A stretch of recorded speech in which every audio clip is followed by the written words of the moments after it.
So any tips or thoughts for someone that wants to invest out of state?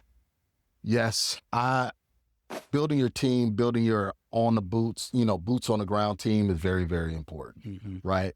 And I'm still in Illinois. I still, continue to expand my boots on the ground. When it comes to agents, when it comes to private lenders, things like that. Like I had a call last week from a huge nationally known, hard money lender, Mm-hmm. looking at a deal, and I was like, hey, what?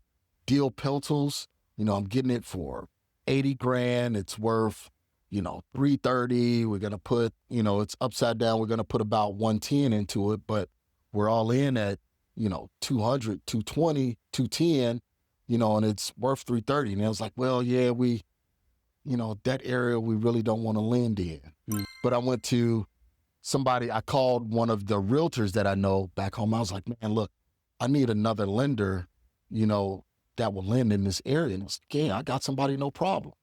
Called the guy and he was like, yeah, those numbers work all day. Nice. We'll get it done.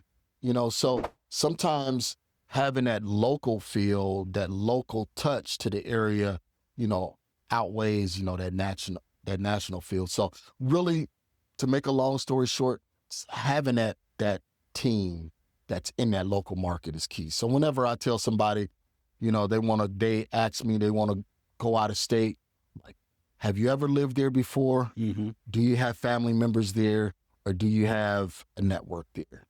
Yeah. If you don't have that, then I suggest you not go out of state. All right. Love it. So, so now you did some out of state investing. I wanted to also touch on,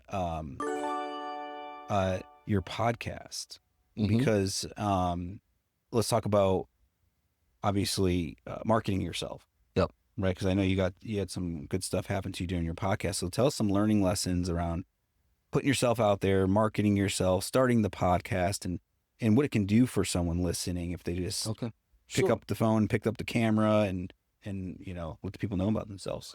Very key. So the reason why I started the podcast in the beginning was there's some things that I didn't know that I need to find answers for, right?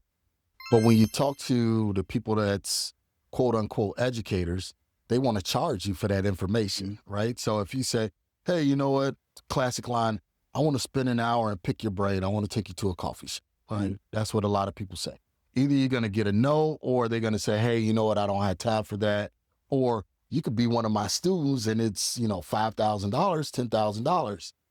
So I say, you know what, if I want to pick these people's brain, the best way to do it is to start a podcast. Let them talk about themselves. Oh, yeah. And then I can slide in questions that I need answers to. So, I talked to some of the largest real estate investors in the country from my home office bedroom, basically. Yeah, for sure. And all of the questions that I needed to get answered, I was able to get them answered free of charge, by starting that podcast. So just really getting out there, meeting people and putting yourself out there will start to draw and attract the resources that you need in your life.